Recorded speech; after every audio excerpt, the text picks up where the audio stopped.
So Juliet, thank you for sitting down with me today. Let's talk a little bit about the really long history now of Viva. We've had 30 years of Viva, but for people watching today, let's just go back to the beginning and find out a little bit about how you first became vegetarian and your kind of journey into veganism.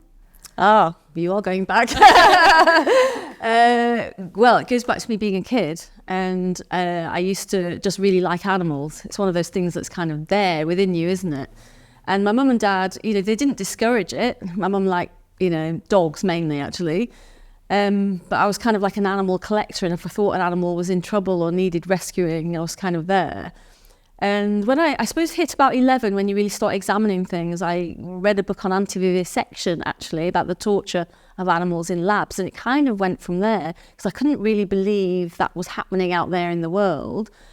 And it was pre-Google, obviously, and the rest of it, and everyone having computers and phones. But from an organisation, I got some information on factory farming and started to talk to people about it and was horrified by it. And somebody said, well, do you eat meat? And it's sort of like the penny dropped, because I'd been brought up to eat meat, fish, eggs, the lot, And I decided, when I started to talk to my mum again, and she said, and just about everybody said, what you're saying is an exaggeration. They're just exaggerating. It's not that bad. And I thought, right, that's it. I'm going to see it for myself, because I didn't know who to believe. And as I say, there's no access to information on, computers. Thinking that it'd be a relatively easy thing to do. And of course, as you know, it's not an easy thing to do. Anyway, basically, I was determined so-and-so and managed in my mid-teens to actually go to one of the biggest factory farms that existed then, which was in the Midlands. And it was used as a showcase for farmers, but also like agricultural students and so on would go there. And that's how I got in, was a student. I went in with a student, and we were actually shown around, and I can never forget it, because we walked into this huge industrialised shed, which had no windows at all, and that's where all the pigs were. So there were hundreds of pigs in there. And back then, the females who were pregnant were kept in what were called sow stalls, which are still legal in many countries. And so they're pregnant in these stalls, and they can never turn around, never lie down. They can take about a step forward, step back. When I say never lie down, some of them can never lie down because they were too large. Some could. And I just looked at the state of these animals and thought, you're all pregnant. You're all going to have piglets. And this is just wrong. It's just plain wrong. And the economics guy who was showing us around was talking about the benefits of the economics of treating animals in this way. And I wasn't stupid. Everything comes down, the bottom line is money. And these animals are just money to you. And I walked off and left the student talking to the guy. And as I walked down the gangway towards the end of the shed, there were 4 males in there. They're about this huge animals, like the size of a Shetland pony. And they were in a pen each. And they were the males. And one of them just dragged himself up to me because his back leg was lame. And I always remember he was salivating very badly. And for whatever reason, he just looked me right in the eye and had beautiful blue eyes. And I looked him back, and I just looked at him, and we just absorbed each other. And I just kept saying to him, I was so upset. I just kept saying, I'm sorry, I'm sorry, I'm sorry, I'm sorry. And that was it. That literally was a transformative moment. I was very, very passionate teenager. I really wanted cruelty to animals to stop. And I had rose-tinted spectacles and believed back then that all you need to do is tell people and they will change. Because how could anybody support this? Why would they support this? Obviously, I went vegetarian. And back then, though, it's kind of hard to imagine now. It really is, because vegetarianism is so normal and mainstream. It is. And it was so far from that back then. Yeah. It is hard to, but to the degree where if you went out to eat, because when we come to the present, we can talk about 50 for our planet and how restaurants have changed. Literally, you were offered omelette. There were no vegan options. And that was it. It was the one token gesture. And they didn't really want to cater for you. And that was all over the place. And so my mum, she was worried about my health. And I can remember once she chopped up chicken really tiny and put it into this rice dish for me. Yeah. And I could see the pieces. And I just said, Mum, if you do this again, I'm never going to eat anything that you cook. And I'll just do my own stuff. And she never did it again. And she in fact went vegetarian herself. It's so commonplace though, isn't it, with parents? Because they're doing it with the best interests. And they're like, we think you need this. And you're like, I really don't. And actually, you're breaking my trust right now.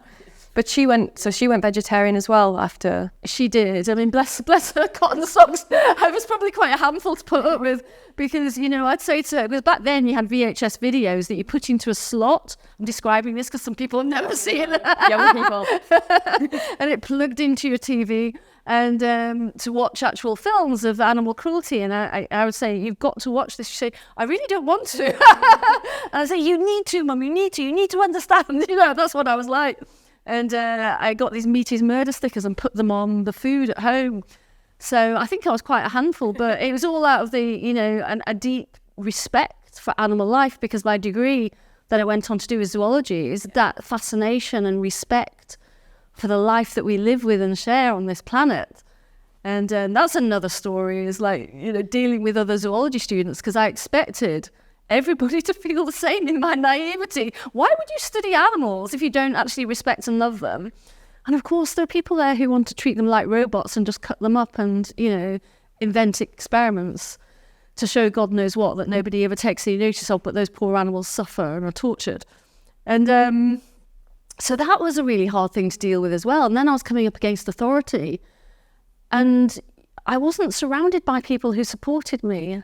And that's one of the things I realised, in setting up Viva, just even if nothing else, actually being surrounded by people that believe you and nurture you and make you feel that your feelings are actually normal.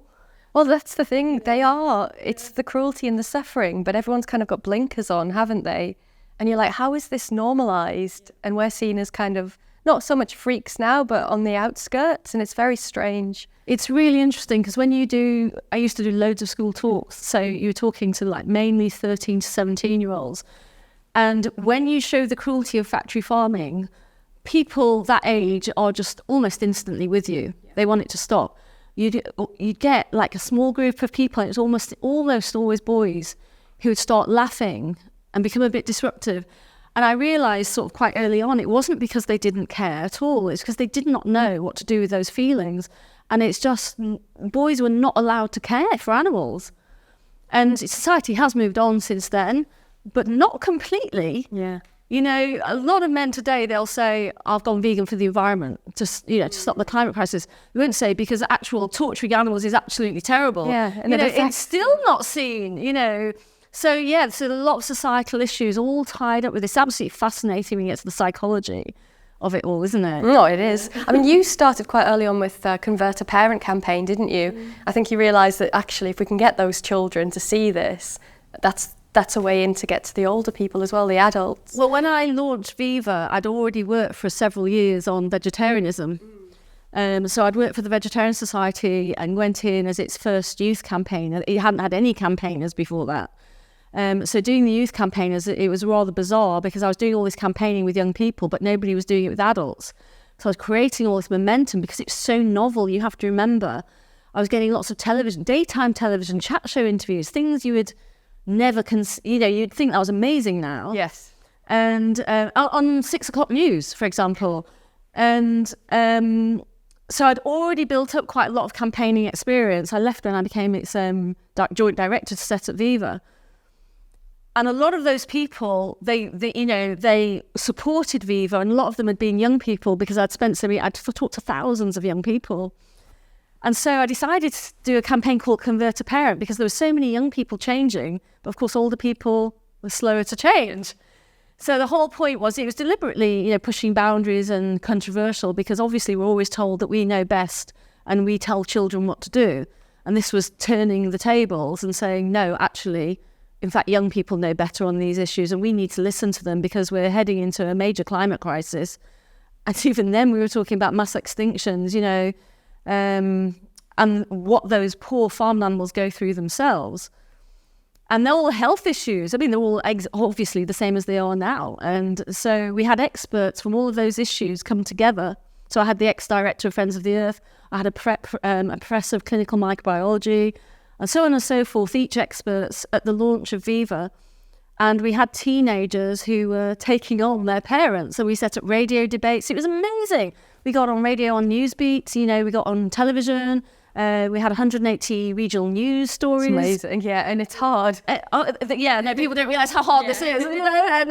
And the launch itself was absolutely packed, and so that was it. Viva was, it was on its way. Yeah, that's amazing. Was it true at the time was it accused of converting the Hitler Youth or something? Yeah. I was in a national newspaper came in with me to a school talk and had this full page thing, the big picture of me giving this talk and the Juliet Gellatley creating Britain's Hitler's Youth.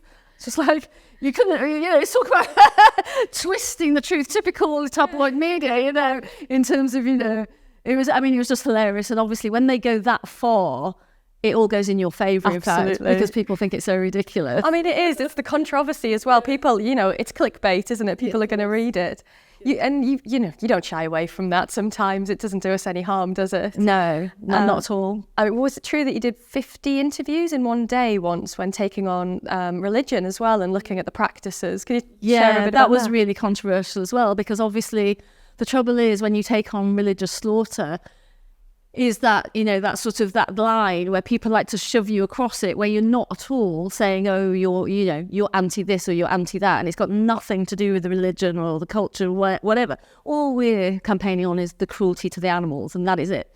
And so it doesn't matter what you label yourself or what you believe in. If you're cruel to an animal, you're cruel to an animal, as far as I'm concerned. Yeah. And so animals in religious slaughter, it's against the law in the UK to not stun a farmed animal before they are actually killed, okay? And sometimes in the UK now, stunning and killing takes place from the one method that they're using, which that's another campaign we're going on to now. But anyway, so back then with Muslim and Jewish slaughter, the animals were basically sliced through the neck many times. To actually kill them, to make them bleed to death, fully conscious, knowing everything that's happening to them. And we got an expose from it was a Manchester slaughterhouse, actually. The slaughterhouse worker handed the stuff over because he was so distressed by it himself. And it showed them, this soaring back and forth. And it's not supposed to be like that, by the way. It's supposed to be a shot, but it wasn't. And this got exposed that this was happening all the time. And I did 50 radio interviews, largely with the Muslim community, actually. I mean, they were completely respectful and discussing our different viewpoints. It was other people outside of that tried to create the controversy around it, including, again, tabloid press, because that's their agenda. But, yeah, we got Channel 4 to actually film a religious ceremony called Eid al-Kabir, where the sheep were being, it's just disgusting. And we were just saying, we do not need to actually even eat meat, let alone treat animals this way.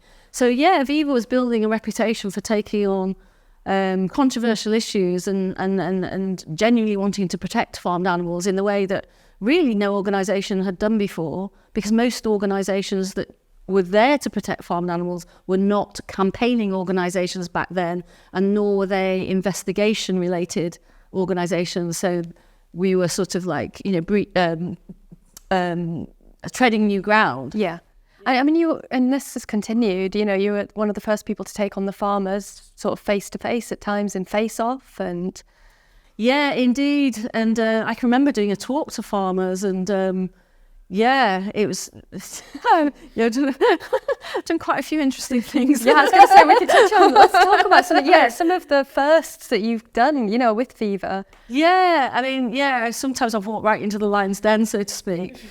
But I feel like people need to see that you're a human being. It's not that you're radical and extreme and all the things the media have liked to label as at all. It's actually that you just genuinely are motivated by respect for the living world, and you don't want to see other animals or people, for that matter, be tortured. And let's face it, that's what factory farming is. I've been into enough farms to know exactly what those animals are suffering. And it's, mildly put, it's completely unacceptable. Yeah. There is no reason to be doing it. And so, I mean, one of the first things that we did that was different back when Viva was young was investigate. And you have to remember back then people didn't even know, for example, that ducks were factory farmed at all, let alone investigate them. So when we went into the farms and investigated and had the cameras on thousands, as you know, thousands of birds on one shed floor, In the case of ducks, it's so distressing because they have no access to water, so their eyes get very encrusted and they can go blind. And so they're very dirty animals, and you used to see them so pristine clean, aren't you? And, some of them had upturned and couldn't right themselves, and it was very distressing. And that was one of the first things that I ever investigated, actually. And I went with a colleague, and both of us were very naive. And we went in broad daylight and decided we'd try and get in as walkers, pretending we were just walking the countryside. And sort of like had my outfit on and everything, walked into this big farm, which we'd been tipped off about. So it had, again, the huge industrialised shed, but to the side there were more sheds, and I just walked in and I saw a farm worker, and, so I thought, I've just got to continue to bluff this out. Yeah. Oh, excuse me, so what are you farming over? Oh, this is the pigs. And he started to talk to me. And, and so we're looking at these pigs in basically these concrete cells, and he said, oh, these are RSPCA freedom food. I was like, really? Tipped into a whole other issue there. And I said, well, what have you done to make it freedom food? He said, oh, we'll give them 2 drinkers instead of 1. And I went, wow. And that's it.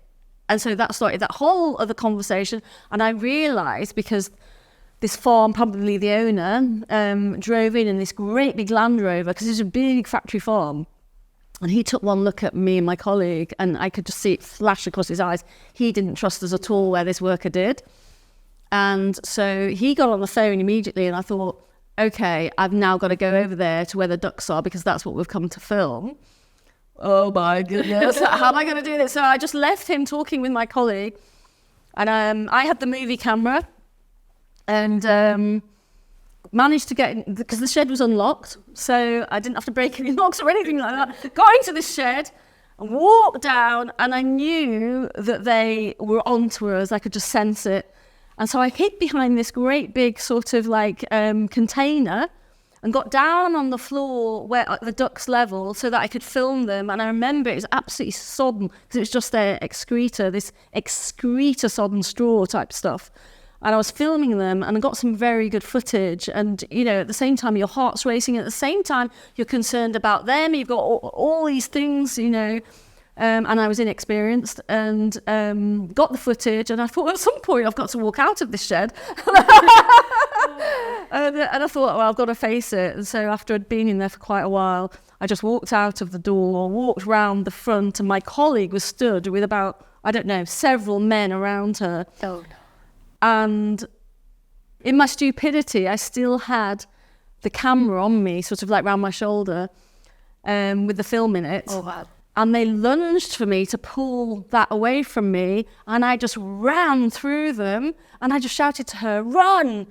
And she was like, nah. And she just walks after me, calm as anything, and I'm running down the road, and I'm going, come on. Meanwhile, I'm opening the thing, got my jeans open, and shoved this film down my knickers.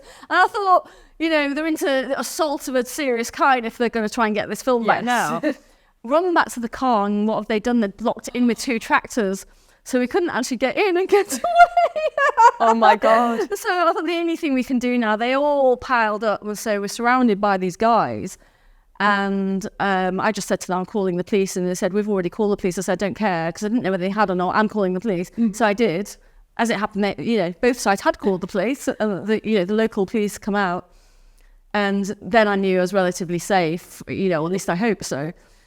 And I never forget it, because we were like my friend, in a sort of like quite a dramatic gesture. She'd been doing the stills, and back then you had like these Kodak films with a film. It's not like your iPhone today. Yeah.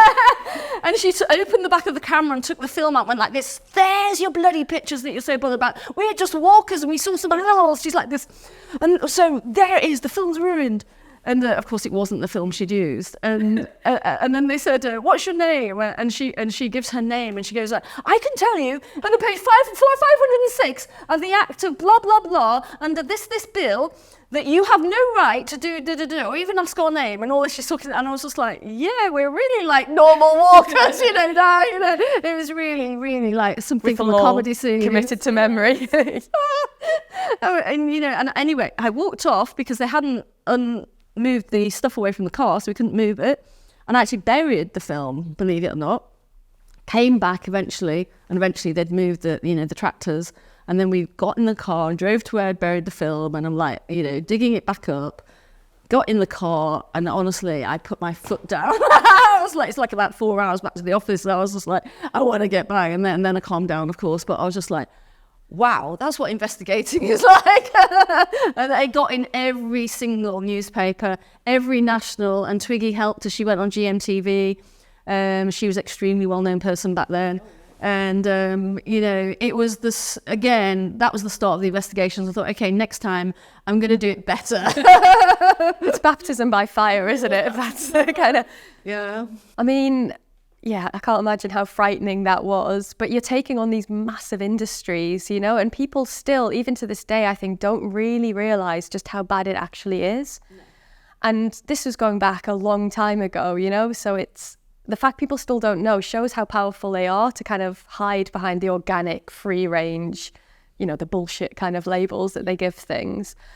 I mean, in terms of other campaigns that you've done, though, there's so many that have been successful. Can we talk a little bit about Hogwood? Because that was phenomenal, wasn't it? And the creation of the documentary as well. Yeah, that was, again, it was a tip-off actually from somebody who lived in the village where Hogwood Farm was, and they said, it's a particularly bad farm, etc., etc. And I sent out a guy who I'd done some investigations with him, and he sent me some footage where there were big adult pigs who had been pulled out and were just dead, dotted around this, factory farm. And I thought, for that to be happening, it has to be particularly bad. Something's going on there. And he got some footage of the mothers in the farrowing crates. And it was just a terrible, terrible place. So I thought, okay, this is so bad, I've got to go back in myself. When I say so bad, it makes it sound like it's worse than everywhere else. And it's not. This is factory farming. But pig factory farming, the way that they're confined individually in the mothers still today is so cruel. And so I went with... him again, and he showed myself and 3 female colleagues around Hogwood Farm, and we got footage. I can remember the very first shed, in fact, I walked in there, wasn't the older pigs or the mothers, it was the younger pigs. They were about 3 months old, and they were packed into this huge shed, so they weren't divided off from each other, because quite often, if you go into a factory farm, they'll be in pens of, say, 20, 30 animals. These weren't, these were hundreds together. And I remember looking at them, and it was so overcrowded because we were in there 2 a.m. or something. And at the back of this shed, I was just watching all the animals move, and I thought, God, they can never sleep. They literally can never get peace from each other, because as soon as one moves, it's impossible to not be woken up. And it just struck me for the first time properly how factory farming pigs was torture from that perspective. And they were so desperate for, contact, because they're such curious, intelligent animals. And I remember I went to, there's a sanctuary called Dean Farm, which is in Chepstow. And I knew Mary and Jeanette, who'd set the sanctuary up. And I actually went to them after going to Hogwood, and I said, please, can we rescue some pigs? I just have to see pigs in freedom. And that was on a Tuesday night. I'll never forget it. And the weekend, we rescued a pig that we named Hope with her 6 piglets, who are 3.5 weeks old, myself and my then colleague Justin, and along with Mary. And we took them back to her sanctuary. And it was such a blessing, because for the first time, actually, I was able to befriend piglets from being very, very young and watch them grow up and form that relationship, because I lived close enough by to come and see them every week. And that was an absolute joy. But we went back to Hogwood again, and the contrast of seeing these animals free and running around, and their intelligence. I mean, we're told they're intelligent, but you don't understand it until you develop a proper relationship with them. And their deep curiosity and their exploration and how they communicate with each other. I was just blown away. I shouldn't have been, but I was. Yeah. And, how Hope knew to call just the boys to her and just the girls and stuff like that never gets talked about because we don't know pigs well enough. Anyway, I went into this farm, and so go back to Hogwood and filming, and I remember there was this weird shed which felt like something out of a horror movie, where there were not many pigs in it, but they dumped all these ill pigs rather than put them out of their misery. And there was one animal that had an ulceration on her back leg that had just gone right through to the bone. I mean, this was not a new injury. This was something that had been there and gnawing away. And she was in a terrible state. And there's another animal that was just thrashing in the ends of the throes of their life. I'm bent down, I'm on my knees to this animal stroking. And again, I'm just, what do you say? So cruel, what do you say? A complex, intelligent creature that, why have we done this to them? How is anybody capable of treating animals this way? At the very least, you'd put them out of their misery. So, I just, again, I'm saying I'm sorry. I think I'm saying I'm sorry for the whole of the human race. That we're just such a shitty species, but some of us do actually care. Yeah. And so then my colleagues went back, and one animal was being cannibalized by the others because they kept dumping them in this gangway. And so I was on the phone to them. I don't know what hour in the morning this was now. And I just said, stop the investigation, call a vet. And call the police, actually. And they did. The vet took about 2 hours to come along and was in there a while. And nothing happened. We kind of found out why, but that was later.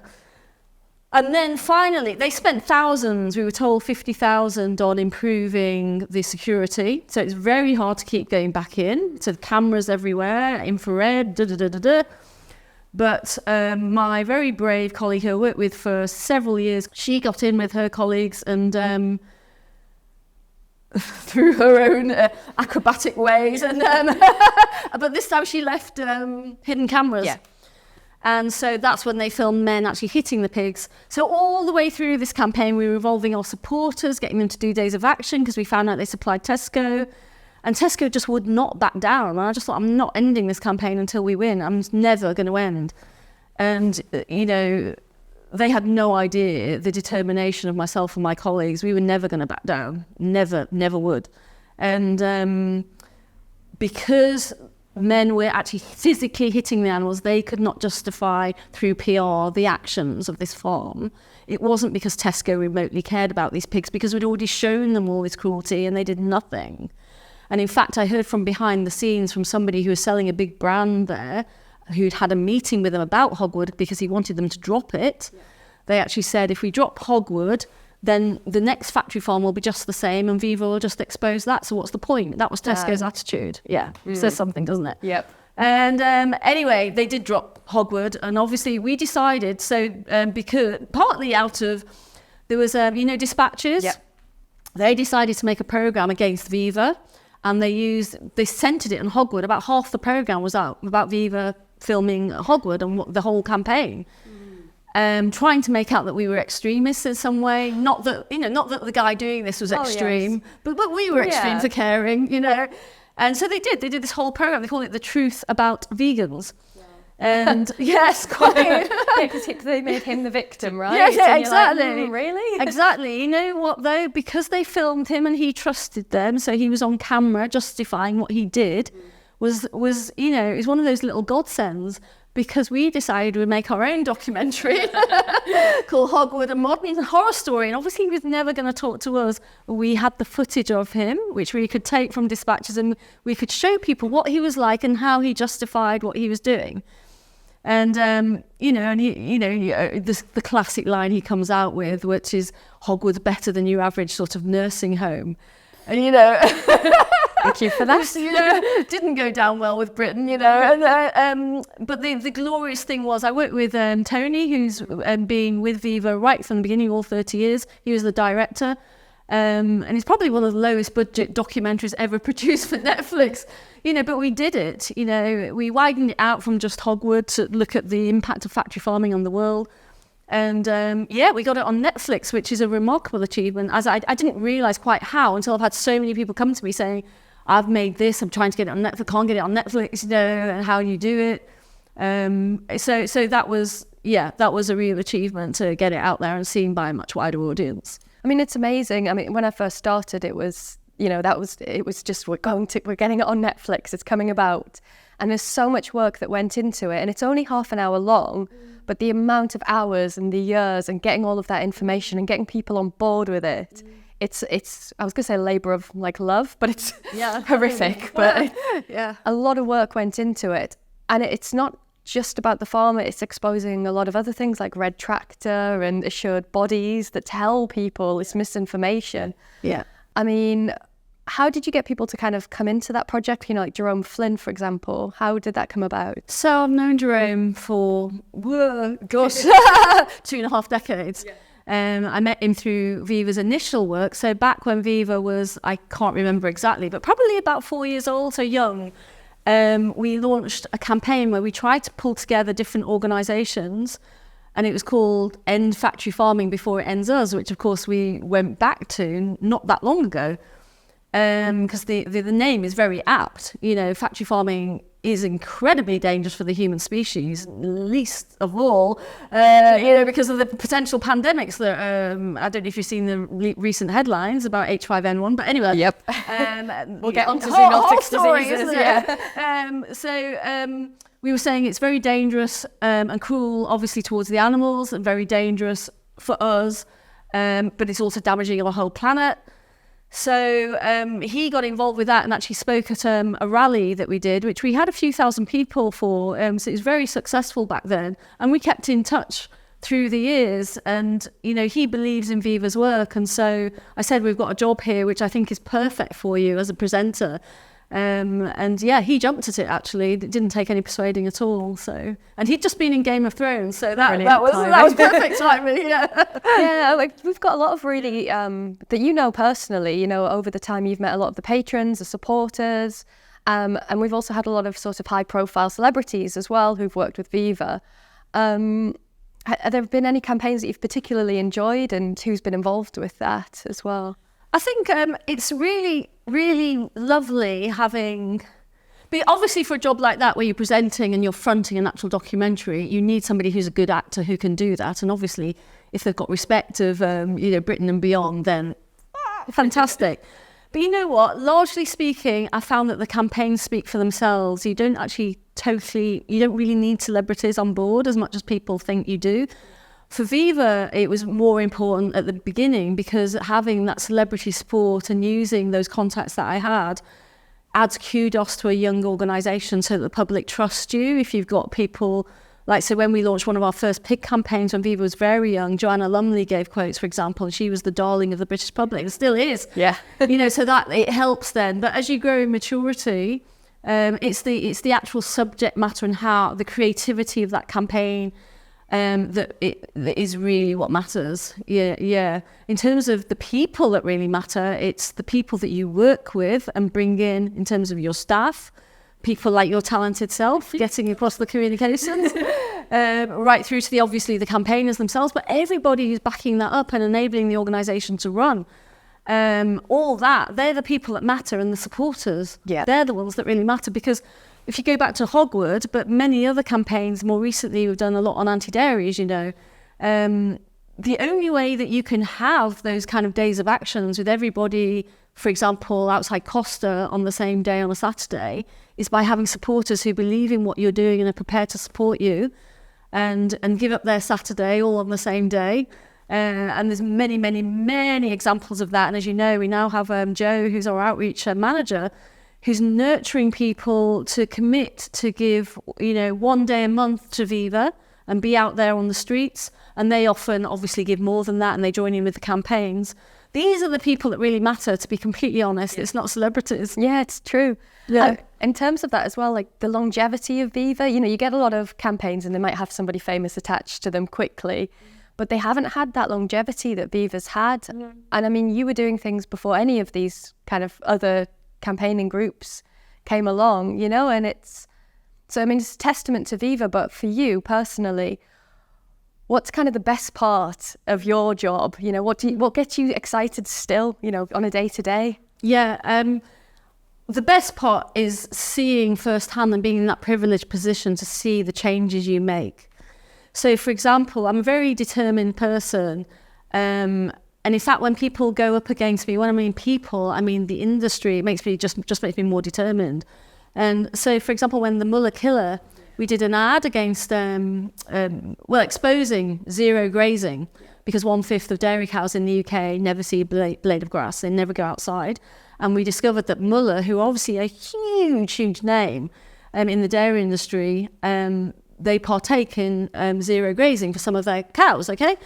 So we got footage and we decided to sort of do like a pantomimic ad using their Muller corner ad. So the corner of the ad is usually the strawberry jam or whatever it is, and we made it into the guts and the umbilical cords and all the rest of it, you know, and she's going, so lovely, blood coming down the back, you know, but then went on to the serious stuff of actually exposing what happens to those poor dairy cows and their babies. And it was banned by the Advertising Standards Authority as being too offensive. And that just makes me more determined, because I just think, hang on a minute, this is reality. This is what actually is going on in the world day after day after day. And you are actually trying to say to us, I'm going to censor you and not allow you to show people. You know, we didn't even use the worst bits. We didn't use the slaughter bits, you know. And the irony of that, and just sometimes, you know, you just think, sometimes if I believed in God, I'd say God is on my side for once, because he's not on anybody's side, is he? You know, look at the state of the world, certainly not on the animal side. Piers Morgan decided that he would then interview myself because of the controversy surrounding this, and actually showed the ad at the start of his programme. Yeah. And then the biggest news outlet online showed it, and it's still embedded. I just checked the other day. So the video actually went out there, and I checked on it, and sort of like back then, and it went up so that we reached something extraordinary, like over 1 billion, not million, people with that Muller killer ad, because it was banned. So sometimes things like that, you know, it do go in your favour. Not always, though. I have had things go the other way. But that's one of the things, I guess, about my job. You're asking me, what do I enjoy? Is the fact that it's always so different, it's always so dynamic, but you're always fighting for the animals. I am, anyway. That's always been at the centre. Although you asked at the beginning, or mentioned at the beginning, about health. Yeah, that's true. And when I've got twin sons who are 22 now. When they were little, I did a 3-year nutritional therapy course, because back then, all the talks I was getting invited to do, including by people like the Women's Institute, etc., who I wanted to speak to, but they all wanted health talks. You know, they didn't want to hear about cruelty to animals. You know? And I thought, actually, I need to understand this myself. For me to sort of lead on this, even if I'm employing other people, I would like to understand this better. And I like public speaking. So I'd like to be able to develop my talks and have some kind of qualification. Yeah, and it gives you that kind of background, and it gives the credibility to it, right? When you've got that degree and you know what you're talking about. And a lot of the things we get as vegans, as you know, is what about protein? Where do I get this from? How do I get this? And you obviously set up with Viva, there's the 4 pillars that we kind of work to, you know, the animals, health, planet and lifestyle. Yeah. What are kind of some of the health campaigns that you've kind of run and been really proud of? I think probably the one that stands out for me is when we launched White Lies back then, because that's a long time ago now. And White Lies was our first major anti-dairy campaign from a health perspective. And nobody had done that.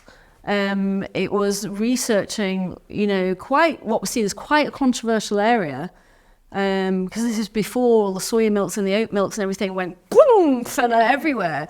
It's, you know, it's kind of like attacking something that's like the cornerstone, or, you know, a pillar of British society. You know, we consume milk, and milk is nurturing and safe. And of course, the dairy industry were very clever. You know, they played on all that it's your first food. Therefore, it's incredibly nurturing. How could there possibly be anything wrong with it? And of course, people fell for it. They want to fall for it, I suppose, in a way. And we were shaking the foundations of that, and brought over Professor Colin Campbell, who wrote the China study, which is the biggest health study looking at the impact of diet on our health that's ever been done in the world. And it was between Oxford University, a Chinese university, and an American university. It was a really important study where hundreds of scientific papers came out of it. And he came over and he spoke in London. And we built up that. From that we launched a whole campaign on how diet impacts breast cancer. Actually, a really important issue in the UK, because breast cancer is getting more and more common. And we got experts in for that. And so it was bringing in people with a knowledge base. I talked to another professor, Jam Gauze at King's College, who's an incredibly well-respected man. And, and he's there saying things which hadn't gone out to the world before, which is, he was saying, Juliet, if anybody's at risk of breast cancer or any cancer, or they've got it, get them off dairy, salt and dairy. I'll never forget it. And he showed me slides of why that was the case, because he was directly studying it and directly helping people. And so to get these kind of people with this kind of, background involved in the campaign, and that added kudos. And we did a launch outside of DEFRA with a great big blown up carton of milk, but instead of the normal ingredients, it had the amount of pus cells that are in milk, et cetera. That'll do it. Yeah, it's ironic actually. You could tell people about the connections with cancer because it contains IGF-1 and many hormones, of course, like estrogens and progesterones, and people go, but then you go, and did you know how many pus cells are in it? And they're like, that's it. Yeah, so that was a really interesting campaign for me because I love biology as well, so I loved the whole studying of it. And also that challenge, you're saying, what do I enjoy? I really enjoy that challenge of how do you take that information and put that across to the public in a way that they will understand and respond to. And there isn't one answer to that, of course, because it depends who you're reaching. But it's a very interesting sort of thing to be involved with. But most of all I want to do is actually persuade people that being vegan is the right thing. And in my heart, it's to stop that awful suffering of all these farmed animals. It's just so tragic, partly because it's so unutterably unnecessary, because fundamentally we are a species that thrives on a vegan diet. We are great apes. We are not lions. We are not wolves. We are great apes. Yeah, it's true. When you put it like that, it's like, this is just a fact. Yeah. And it's amazing that we're still coming up against this, and that, but you must have seen a difference, from when you started to where we're at now. And I get sometimes it must be incredibly frustrating because you're like, why aren't people grasping this? But do you ever look back at the same time and just think, you know what, I've done a bloody good job here. And so many more people are aware now. Look at veganism, how it's grown. I mean, do you know the statistics now? Yeah, I do. I do. I do. Well, there's over 2 million, about 2.5 million vegans in the UK, 3.1 million vegetarians, 3 million pescatarians. So if you add all the people that substantially changed their diet away from meat, you're looking at about 9 million adults. Then on top of that, you've got your flexitarians. So in these surveys, they were described as people who ate meat about once a month. They're almost vegetarian, in other words. So you're looking at several million more people. So you're looking at around 15, 16 million people in the UK, adults who have substantially changed the way they look at food and what they're eating, and embracing vegetarianism and veganism, whether they are or not. It's a complete shift in attitude towards it. So it becomes aspirational instead of something that you take the mick out of, and something that is lumbered with deprivation and all those kinds of words. People start to see it as aspirational. Oh, it's better for my health, it's better for the animals, it's definitely better for the planet. So there's been a massive turnaround in that. I mean, in answer to your question, largely I don't look back, I look forward. But sometimes I do, especially being the 30th anniversary, because a lot of people have been talking about it. And yes, it's true. If I go back to those years when I first changed and went vegetarian, it is true. It's only, the blink of an eye in terms of the development of culture and attitude towards food and everything, that we have managed to substantially change attitudes. At the same time, you are aware that we're capable of doing so much damage, partly because of the sheer numbers of human beings on the planet and the amount of animals that we're factory farming. The scale of the suffering is enormous. And what factory farmers want to do as they develop is become more and more intensive and get worse and worse from our perspective. Yeah. And that is what they've done. That's exactly what they've done. But at the same time, running parallel to them becoming more intensive is that more and more people are rejecting what they're doing completely. Which obviously, yes, you do have to remind yourself of that.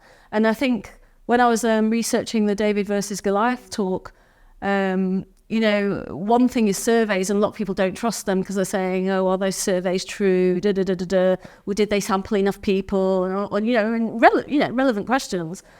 So I looked at DEFRA's figures for actual meat consumption, and it's really interesting because, the campaigning for vegetarianism only got going in the 80s. And the campaign for veganism only really started when Viva formed, which was, so back in the 90s. And through those years, meat consumption has steadily dropped. So that's red meat consumption.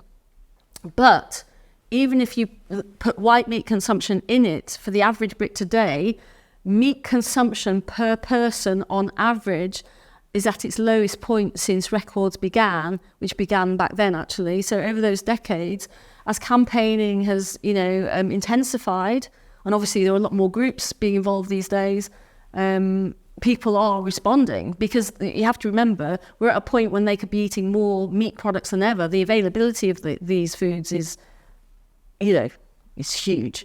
People could be choosing to eat more of it than they ever do, but they're not. They're consciously choosing not to.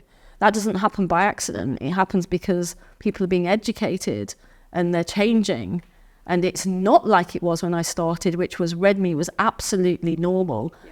And, I can remember, like, for vegetarian Sunday lunch, it's like, oh my God, you're a complete freak. Why on earth would you not want to give yourself a heart attack through loads of red meat, through to today, where people, in a talk to, all meat eaters or largely meat eaters, they're coming up to me, they can't, falling over themselves, apologising, going, oh yes, well, I do eat some meat sometimes, but I know that all this, like I say, it's not happened by accident. It's happened through a lot of work, through a lot of years. And we need to embrace that, keep going, and expand the campaigns and put resources into working with industry. Yeah. So my thing is work with the public, and sort of like expanding from that is work with industry, whatever that may be. It might be the restaurant trade. Yeah. I mean, which is we'll 50 get on to 50. Yeah, I mean, let's talk. That's a great segue into that, because that's a huge campaign that we've been running now for the last 2 years, 50 for the Planet. Yeah.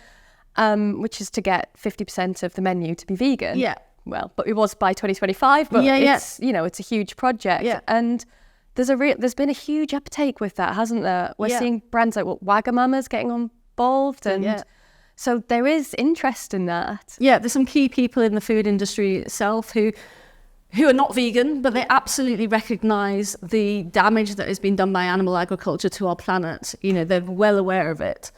And so they're prepared to actually say to people, look, we really should be, half of our diet at least should be plant-based.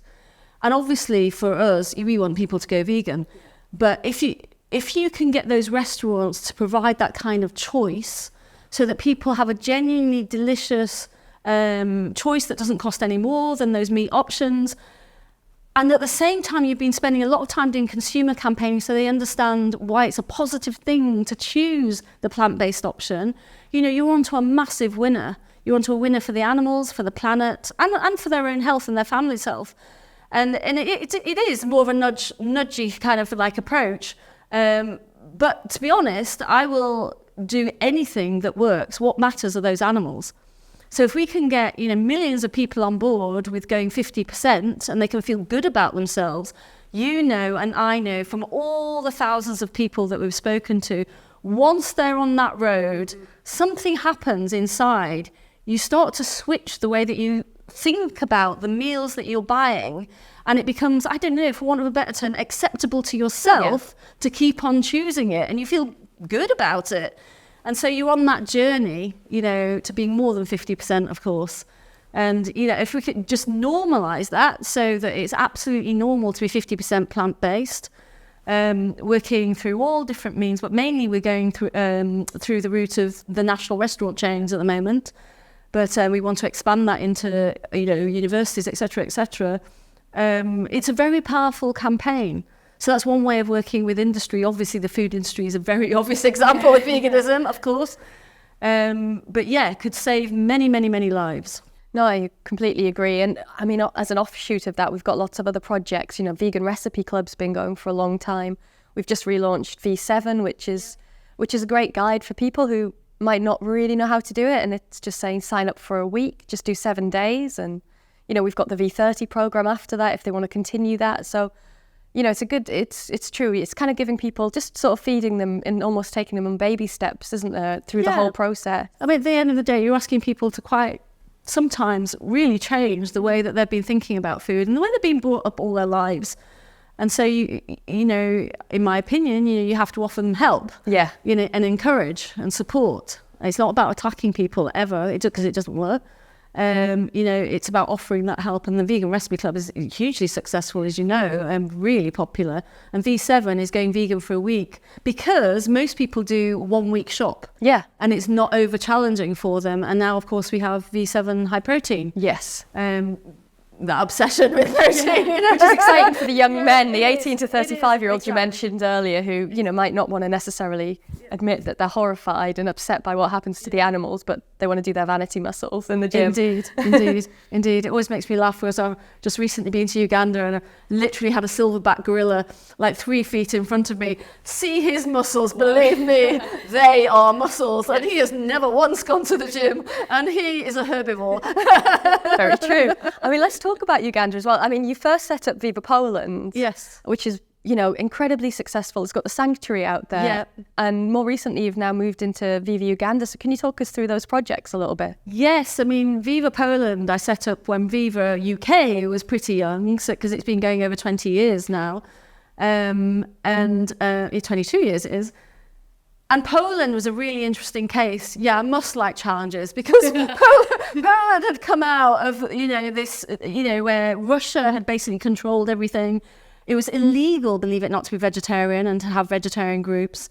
So it was all like the black market of vegetarianism, and that was the environment that I took Viva into. But I didn't know this, but I got a taste for it very quickly.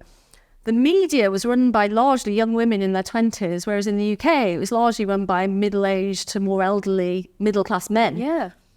And having young women run it, it was so refreshing, because they were so hungry for the issues and were prepared to talk about animals and the environment.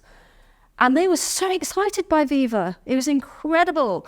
And so, honestly, Tony will tell you this story better than me, but I got off the plane in Warsaw and I had cameras waiting for me in the airport. Sunglasses on. It was like, who are they for? I was like, what? And it was that exciting. And it all started when I wrote a book with Tony called The Silent Ark, and it was translated into Polish. And this guy invited us over for the launch, and there were about 400 people there, and they were queuing up, like about half of them queued for me to sign the book at the end. And I was like, why? They didn't know anything about me. They've never heard of me. They've never heard of Viva. What's going on here? And I just thought, this is very interesting. So I started again to make maneuvers to, make contact with people that might support us out there. And basically that's what happened. I managed to forge a relationship with people that said, we will pay the rent for the offices, but you pay for everything else. But that was, it was right in the centre of Warsaw. So we just built from that starting point and launched actually on a major campaign, which, you were asking before about which campaigns, have worked. And this one really worked, which was against the live export of horses from Poland to Italy. They're going on these horrendous journeys, and we got footage. I won't even describe it, but just let me tell you, the horses were in a state where you would sob. It was terrible. And but Polish people like horses. They didn't want this to happen to the horses either. And so we made everybody aware of it. We got advertising agencies to give us free billboards and on the side of bus shelters. So we got all this goodwill support, which was very, very, very important. And the campaign just went from strength to strength to strength. And we grew supporters, and they did actions in their local towns. And we just weren't going to let go. So we just kept going and banging away at the footage. And we took horse exports down something like 85% within about 2 years of launching the campaign. It wasn't about the Polish government at that point changing the law. It was literally about making it completely unacceptable to do this. Mm-hmm. So that was our starting point. And our next campaign was pigs. Very close to my heart. So we did factory farming of pigs, and it went from there. Poland was set up though to be wider than veganism. The reason Viva focused on veganism in the UK was because there were already other groups doing other more animal welfare issues, but nobody was actually campaigning. Actively, dynamically campaigning for veganism as the solution to cruelty to animals and everything that you know. But in Poland, an animal rights group was needed. Yeah. So in Poland, we've actually got the legal power to seize animals, like the RSPCA has in the UK. Viva Poland has that. Mm-hmm. So we've done loads on anti-fur, and the number of fur farms has gone down in those 2 decades. from about, don't quote me, but around 750 to around 250. And again, obviously, we were working very hard to get it outlawed and got within a hair's breadth of it, literally 5 years campaigning solidly, got so close and it didn't happen. So that was very, very upsetting. But we are changing. This is why consumer campaigning is so important, because the law side can be so difficult, changing the law. But we have focused so much on changing consumer attitudes so that it's actually becoming totally unacceptable to wear a fur coat in public, which of course is what happened in the UK years ago. Oh yeah. It's so important to do that. So we've worked on many animal issues in Poland, and it's become the sort of the forefront of the animal rights groups. And Uganda actually launched this year. Yeah. So it's very new. So that's completely different. And why do I find it exciting? Well, working in an African country is completely different from working in Europe. So I love the challenges of that and understanding people and understanding cultures. Because much as the human race is totally screwball, I actually do love people, and I love working with people and understanding them. And a lot of people do want to do good. You know, they want to do the right thing. It just seems to be we constantly bombarded with messages to do the opposite. Yes. You know, and when people don't believe me, I say to them, imagine if your kid or you went to school at age 4 and the whole school was vegan, and from that age they taught you kindness to animals as the absolute norm, that why on earth would you ever want to slaughter to animal? To do that was extreme and barbaric and cruel, and that you were taught to save the planet and do everything within your power to do so. And you were taught to do stuff that encouraged your health and your family's health. And that was the norm. How would you come out the other end at age 18 after 14 years of being taught that? And people think about that. And then we do have potential for good. We do. But it's almost like everything's stacked against it. You know, and that's what we're fighting against, you know. So I do like people, and I've enjoyed working in Uganda to understand the psychology and the culture and what campaigns are going to work there, because it's very different. It's completely different, isn't it? It's like night and day. You've got the guerrilla defenders. That's one of the things that you're working on at the moment, and it's procuring, like, you know, the correct uniforms and things for them to go out and be able to do their job. It's so different to everything that you've done in the UK. What have you enjoyed the best, you know, in terms of the 3 projects that you're doing out there at the moment? You're building schools as well. So the projects that we have vary from guerrilla defenders is about the mountain gorillas, because there's only just over 1,000 left on the whole of the planet, and half of them are in Uganda. And they're in a place called Bwindi, which is mountainous and got this ancient forest. They live in this lush ancient forest, incredible place. And I went out there and discovered that the people who are part and parcel of ensuring they're protected were not being supported in terms of the most basic stuff like rain gear, tents to stay, you know, outdoors when they're out there overnight, big padded jackets because it gets really cold at night there, gum boots or wellies as we'd call them, flasks, just the basic stuff, tablets, and so on and so on and so on. And so decided to fundraise in the UK to be able to and we raised 15,000, and that has been enough to equip half of these volunteers from the community, because there's over 140 of them.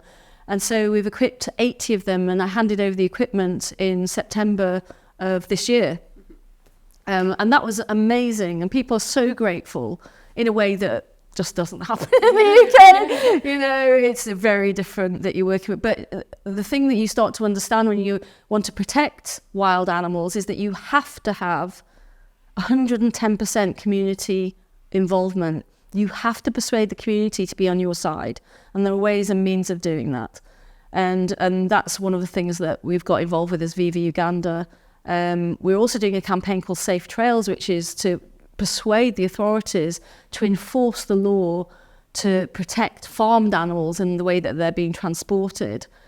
So, you know, I was involved with that again in September. I was speaking to the head of the veterinary inspectorate for certain regions, who was extremely open and very much on our side, actually. Right through to providing fruits and vegetables to an orphanage. We've also given them computer equipment. And in return, basically, when I was there, I gave a short talk on the gorillas, but then did a whole talk on veganism, why people are vegan. I did the whole thing of, you know, is being vegan natural, what makes a healthy diet, why so many people across the world are going vegan. And the kids absolutely loved it, just like they do here, absolutely loved it, enthralled with it. Through to supporting a little vegan school, which is called Atlas Community School, which is in a very poor rural area. And for example, we provided the fencing, which went around the perimeter of the school, because they could not continue as a school without it. The authorities would have shut them down. So it's very much working on the ground, controlling these local projects so that we don't hand over money, we hand over the equipment or the food, whatever it may be, which I think is absolutely the right way to work in Uganda. And we are working towards doing the equivalent of a V7, actually, for Uganda, and then launching into a health campaign, because there are major health problems in Uganda. Diabetes type 2 is spiralling out of control, and so is heart disease, as this meat diet is being pushed there. And in fact, the traditional Ugandan diet, as you can imagine, is very little meat. Yeah. And very healthy, actually. So it's because there's no national health service, people are much more willing to listen to you on health. And so we're going to, try and educate people and take advantage of that and try and help people genuinely, and at the same time be pushing veganism and trying to say in a way that doesn't come across in any way, God forbid, imperialistic or anything, just saying, please don't copy what we have done, because the world is in a very serious state. And in fact, the climate crisis is impacting Uganda in a way that's more severe than here. So again, people are more prepared to listen to you, listen to the reasons of why these things are happening, why animal agriculture is so very, very damaging. One of the reasons Uganda's a thrill to work in is because it has life. And I think in Britain we have forgotten. It really struck me coming back. People here accept that there's no animal life, wildlife.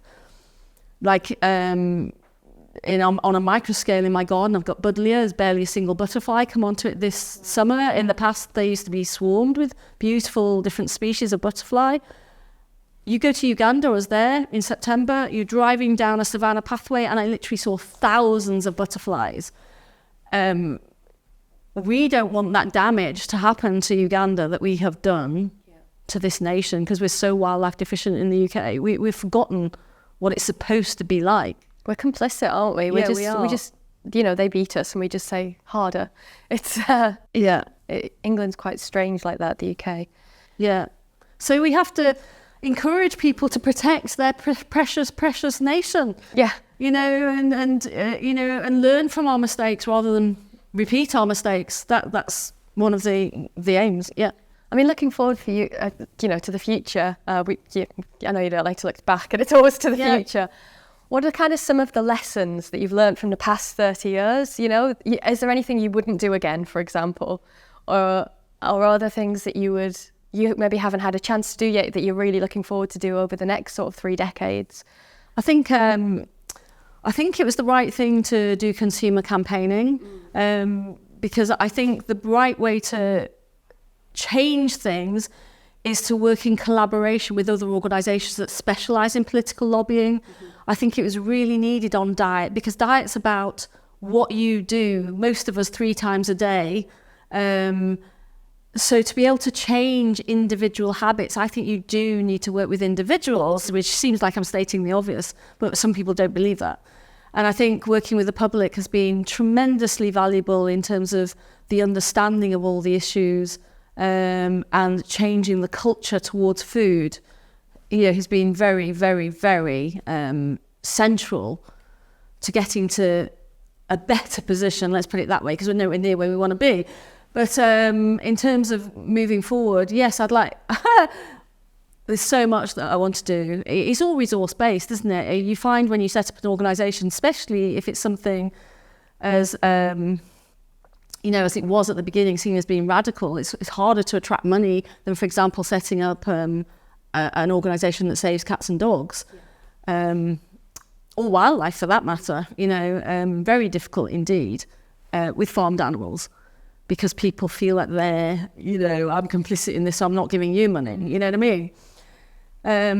So you're always putting the lid on your own ideas. So there's so many things that we want to do, through to taking out the whole thing of working with industry on a much, much bigger scale, where we're having a really serious influence on the agenda, through to much bigger consumer campaigning, because they do work. You imagine if we had the money that the meat industry has, we've had one television ad, that's all we've been able to afford, and it's been so successful that it's been shown for a third time. We're going to reach about 50 million people with it. Imagine if you had the budget to be able to repeatedly just keep rolling that out. Exactly. So we're making a cinema ad for next year, which is the first time we've done this on anti-dairy. It's a very dramatic ad. I'm really excited about it. I'm filming it later this month. But it's about getting the funding to then be able to show it on the cinema, isn't it? And reach millions and millions of people, and then show it again.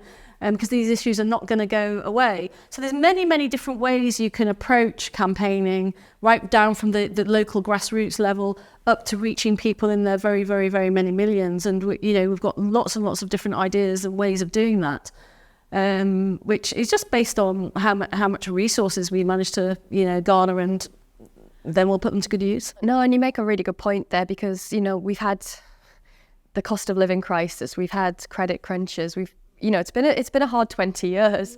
And one of the things that is great, that there's a lot more organisations and charities that are being set up. That's brilliant. But unfortunately, even with the best will in the world, it's hard to keep, the funding side of things going. And I think a lot of people don't always realise that because we're not government funded, it's completely based on people's generosities, on high donors, and a lot of bloody hard work, isn't it? It is. To get that message out there. It is, and it's what puts a lot of people off, and why a lot of sanctuaries go under.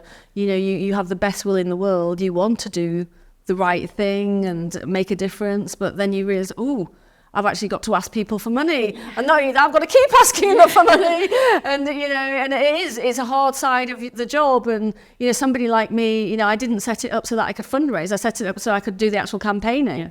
But you have to face that you've got to do all these different facets. Organisations are quite complex beings, and you've got to ensure that everything is running. And it is hard to keep, getting people to keep giving you funding. And especially, like you said, so many other organisations now, have emerged, or they've come from abroad and they've launched here because they see Britain as being relatively wealthy.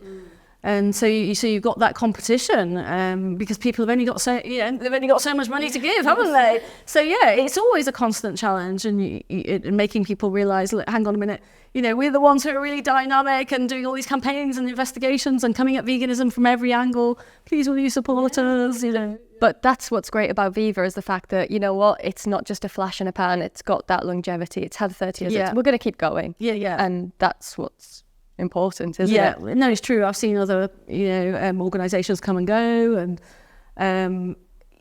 I think it's really important to have the solidity of an organisation that is a campaigning, dynamic organisation that is just going to keep going no matter what is thrown at us. And I think as we get older, we've got all that experience to draw upon, and we should become stronger and more defiant than ever, and be bold and brave. And, just keep going. And I want, the campaigns I would love to do, I would like to really take on a campaign that directly tackles everything the meat industry have been putting out recently about, all the myths about all vegan food is ultra processed, and deliberately twisting the truth and all the rest of it. There are mega campaigns you could do with that. If you had the funding to be able to do a campaign that's on the scale that they're doing, international campaigning. It's just a matter of getting the resources behind you to be able to do it. That's the only limitation. We've got the talent, we've got everything else, everything's in place. But I mean, it kind of goes back to what you said right at the start. It's, you're quite a handful, and you've got that resilience, and you will do it. Yeah. And that's a testament, really, to everything over the last 30 years, and going forwards to you, and also to Viva as the organisation. So yeah. Well, and everybody like yourself and everybody who's played a part in that, it's never one person. I've had whole teams behind me, right from the start, albeit a small team at the start, but they were very dedicated and very supportive, and obviously staff, change over the years, of course they do. But, I've had many very talented, wonderful people with me through this time, and, have to give a special mention to Tony again, because he's been there for the whole of the 30 years and just incredible support. You don't do this on your own, and all the thousands and thousands and thousands of supporters that have helped Viva over the 30 years have been amazing. We've got such loyal people. I have people now who, it makes me feel really old, I went vegan because of you when I was 14, and now, now they're a mother with, 2 kids, and it's just like, but I'll be with you forever. And we get those kind of messages over and over and over again, and that's, that really makes my day when people, so keep sending those messages. Well, thank you so much for chatting to me today, Juliet. It's really nice actually to sit down and talk to you rather than you tell me what to do. I'm joking. No, thank you so much. Yeah, thank you indeed. It's been really, really nice.